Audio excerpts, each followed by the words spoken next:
bitsy spider went up the water spout. Down came the rain and washed the spider out. Up came the sun and dried up all the rain. And the itsy bitsy spider went up the spout again. Did you ever ask yourself why that stupid spider keeps on building web in that spot? I mean, think about it. Every time he does it, he's going to get washed away. I mean, you'd think he'd get a clue. On the other hand, maybe that spider knew deep in his soul that a web had to be built there, no matter how many times it got washed away. Glenna, this is just for you, okay? The theme, I don't think it's all that smart. Leave a legacy? Leave a lasting legacy? Think about it, guys. We're all going to leave a legacy. It's irrelevant whether we're going to leave a legacy or not. The thing that's important is what sort of legacy.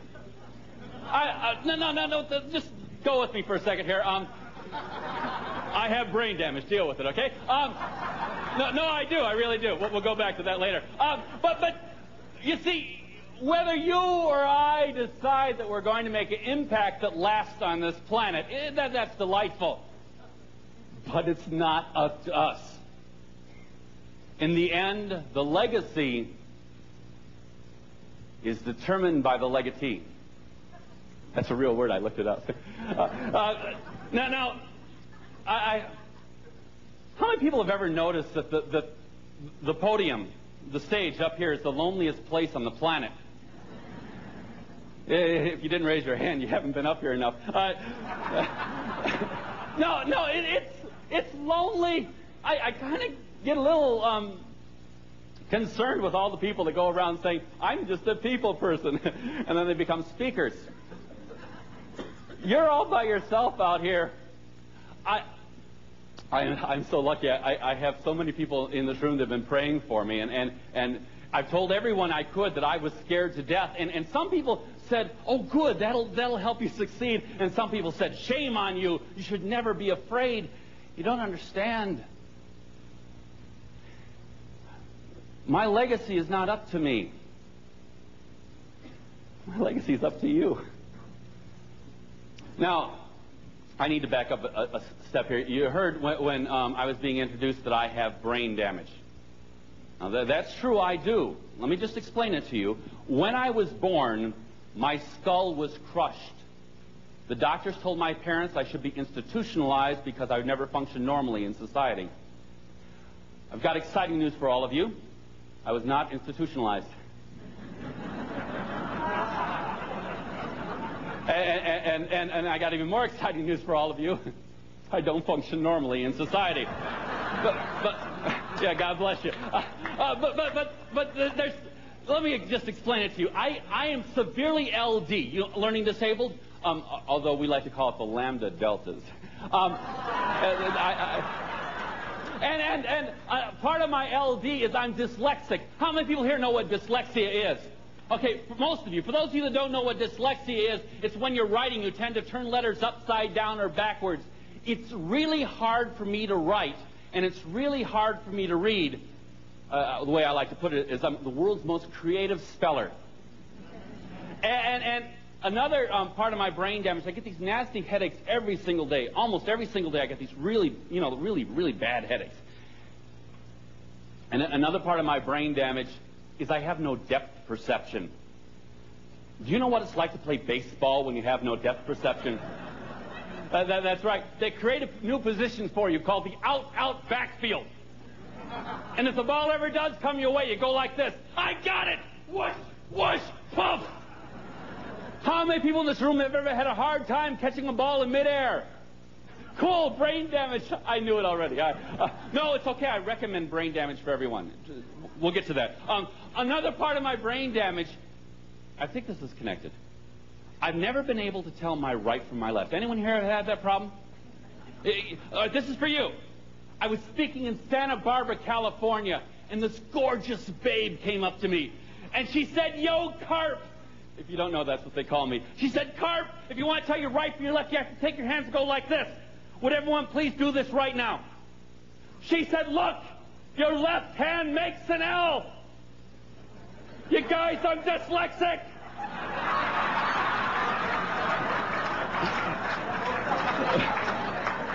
I said, you're right, it does. So does the other one.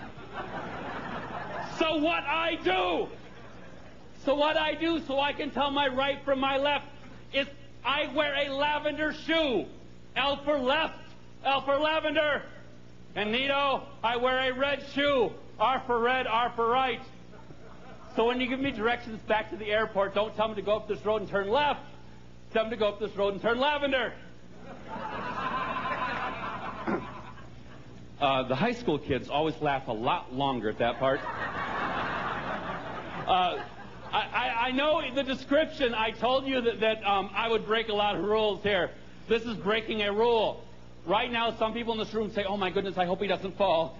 That's the codependence here. And everyone else is saying, why is he walking on furniture? I want you to understand. I want you to understand that it's okay to break rules. And sometimes it's inappropriate not to. It's really easy for all of us to start looking the same. In some ways, the way to start looking different is break a few rules. I know that some people felt I was breaking a really big rule when I told them I was scared. But I am.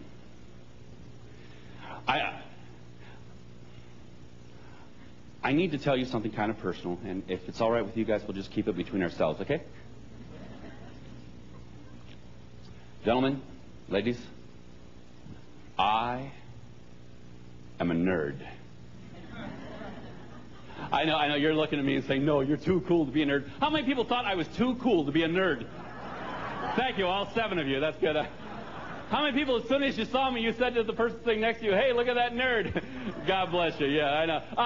I'll tell you, I am a nerd. I'm proud of it now because I found out the truth about nerds.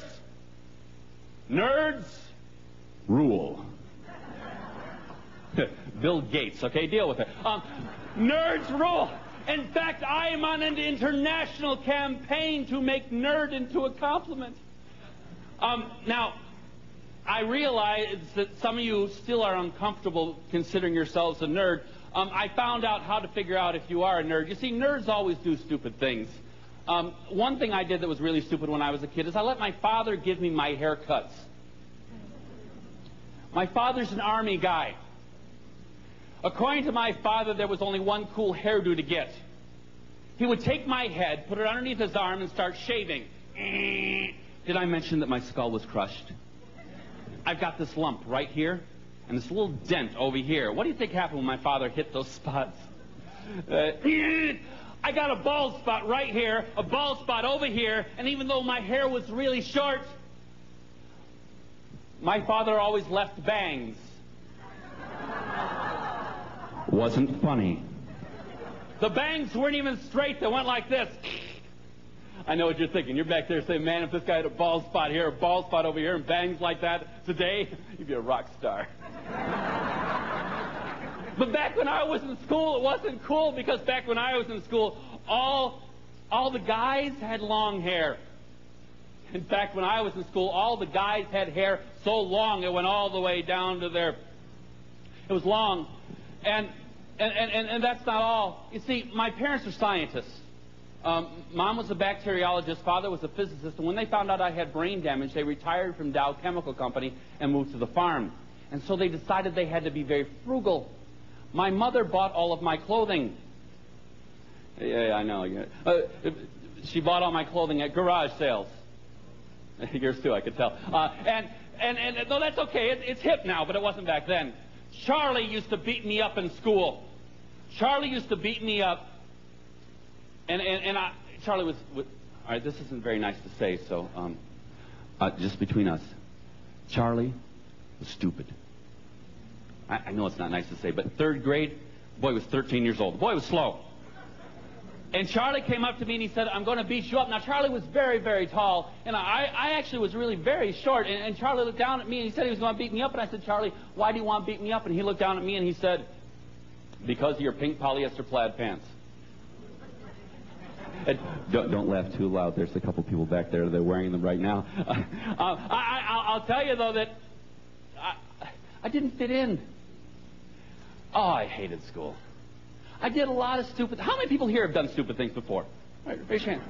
Oh, be proud. Yeah, thank you. How many people here have done something stupid this year? Okay, that's cool. How about this month? Whoa, how about this week? Maniacs, yeah. How many people have done something stupid today? You're the ones I want to party with. Yeah, right. I've done a lot of stupid things. One of the stupid things I did is I signed up for speech class in 9th grade. In 9th grade, and this is honest to God true, in 9th grade I was only 4 feet tall, literally. The kindergartners towered over me. I was younger than everyone else in my class, but even so I was short. And I walked into this class. I was the only 9th grader in this classroom filled with 12th grade cheerleaders. That would have been cool, but it was also filled with 12th grade football players. I didn't care. I was going to take this class, so I looked every single one of them right in their kneecaps. I was short, and I said, yikes! And it got worse. My teacher came up to me and handed me my first assignment, a children's story about birds. I looked at my teacher. I said, Teacher, I'm a 4-foot bald 9th grader, and you want me to read a children's story in front of these 12th grade hairy giants? My teacher looked at me and said in that cruel voice that all teachers have perfected, yeah. It got worse. I ran home to my mother, and I asked my mother for help. I was asking her how to drop a class. She thought I was asking how to get a good grade. My mother told me I had to change to the voice for all the different characters in the story. Guys, this was not cool. I was sitting in the back of the room where all the cool nerds sit. Hi, nerds, how you doing? Yeah, I was sitting back there with all... You notice that's where the pool pig always sits. I was sitting back there with all the cool nerds when all of a sudden the teacher called my name. He told me it was time for me to give my speech. I got to the front of the room. My mother said, Michael, if you're really scared, whatever you do, don't look them in their eyes, look above their heads. So I did. And I started to do this story. Everyone got really quiet. It was cool. When I finished the story, the stupid bird in the story, the hero of the story, climbs up to the top of the mountain to read the words of wisdom so he could learn how to fly. And I had him in the story. I gave him a voice so he sounded really stupid, you know? I gave him this really dumb voice like this. And then when he got to the top of the mountain, I wanted him to sound intelligent. So just humor me for a moment, okay? He got to the top of the mountain. He's really stupid, and he reads the words of wisdom. Only if I believe in myself, then I can do whatever I put my mind to. Baby. I added the baby part myself. It was so cool. All the 12th graders looked at me like this. They couldn't believe that I had given a cool speech. Oh, boy. The bullies were so horrible to me, though. Remember Charlie, the guy that beat me up because of my pink polyester plaid pants? Charlie made it to 9th grade. I don't know how. He was stupid. But in 9th grade, he found 3 bullies to hang with. Ron, Rod, and Dave. And Ron, Rod, and Dave found very creative ways of beating me up. I don't know why people have to be so mean. How many people in this room know what a swirly is? I'm sorry. For those of you that don't know what a swirly is, please forgive me. I'm about to educate you. What Ron, Rod, and Charlie would do is every time I walked into the bathroom, they would look at me and they would tell me that it was time for my shampoo. I know, some of you catching on. Okay. And then they would grab me and they would pick me up off the ground. I was short. It was easy. Then they would turn me upside down and they'd find the nastiest toilet in the entire bathroom. Oh, thanks for your empathy, yeah. Then they would shove my face into that toilet, hold me down until I blew bubbles, and then they would flush. I know what you guys are thinking. You're sitting here saying, why didn't you tell the teacher? Why didn't you tell your parents? Because I didn't want anyone else to know. I was so embarrassed. I would sob. I would cry. That's okay. Macho men cry. Never forget that. And every time Ron, Rod, Charlie, and Dave gave me a swirly, stuck my head in the toilet, trying to make me feel like I was less than I was, they'd run out in the hall and get all the bullies to make a big half circle. I'd open that door really slowly, hoping they wouldn't know I was coming out. But as soon as the door got open wide enough for me to look out, they started to laugh. They started to point. They called me stupid, dumb retard. Why do people have to be so mean? I'd cover my eyes so I couldn't tell I was crying. I'd walk really, really, really fast, hoping they wouldn't know that I was hearing all the horrible things they were calling me. Yo, man, still, today, I remember every single name they ever called me. Why do people have to be so mean?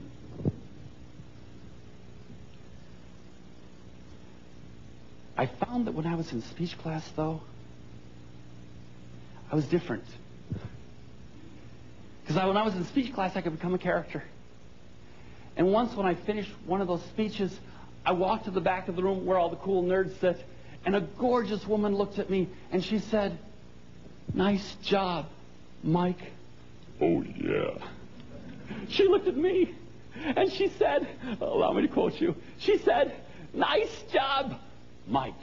You know, that was the first time anyone in my class ever called me by my name instead of an insult or a swear word. She called me Mike. Right then, I decided I was going to change. No longer was I going to be that shy little kid that got ignored. I was going to become an extrovert. You know, the kids that rule the school. The ones that walk in, they belch and you applaud. Now, I looked at these kids to see exactly what they were like. And they always do three things. One thing they always do is they always look you right in the eye. I couldn't do that. I was shy. The next thing they always do is they always talk really, really loud. I was shy. And the worst thing of all is they walk around, they act like they like themselves a lot. You know, Yoho, I was a brain-damaged nerd that got flushed down toilets. I didn't like myself a lot. I didn't like myself at all. Nevertheless, I decided I would try this thing one step at a time. Now, if you have never looked a classmate right in their eyes and all of a sudden you start staring at them, you freak them out. I'd walk into a classroom, I'd look at classmates right in the eyes, and I'd stare. I'd stare for a very long time. They'd start to get uncomfortable, and they'd say something that they say in Caro. They'd look at me, and they would say, "Duh." In Caro, that's an insult. I don't know where you come from, but where I come from, that's an insult. I'd stare them right in the eyes, and they would look at me and get really uncomfortable and try to escape. And eventually one kind person said, "Leave the poor guy alone. He just has problems staring." So I moved on to stage two. Stage two, if you recall, is where I get to be heard. So what I did is I walked up to a person and stared them right in their eyes, and I said, "Hi there!" Blood started dripping out of their ears. They looked at me a little confused and very frightened, and they said, "Duh," which I understand is a different version of duh. And they kept this up until finally one kind person said, "Leave this poor jerk alone. He just has a hard time staring. He's really loud." And then I did the hardest stage of all, stage number 3. I ran home. I ran to the bathroom. You ever notice we have a bathroom theme going throughout this conference? I ran to the bathroom. That wasn't the hard part. I looked in the mirror. I looked right in my eyes, and I lied. I said, "I love you, Michael." I know it sounds so 70s, but it was the 70s, so who cares? I looked in my eyes, and I said, "I love you, Michael." I didn't, but I said it again and again and again, day after day, every morning, 3 times out loud in my eyes. every evening just before I went to bed. 3 times I'd cry. That's okay. Macho men cry. Don't forget that.